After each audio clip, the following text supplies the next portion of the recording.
How to fix Chrome audio not working?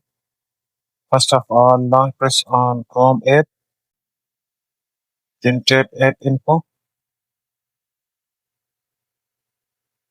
then tap storage and cache. Now tap on clear cache, tap clear storage, and here tap clear all data, and now tap OK. This will log you out from your account, so you will need to log in again to your Chrome. After that, go to Play Store.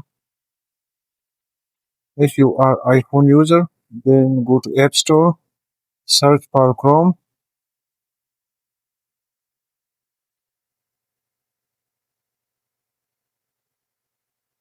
and update the app from here. After update the app, restart your phone and your problem will be fixed.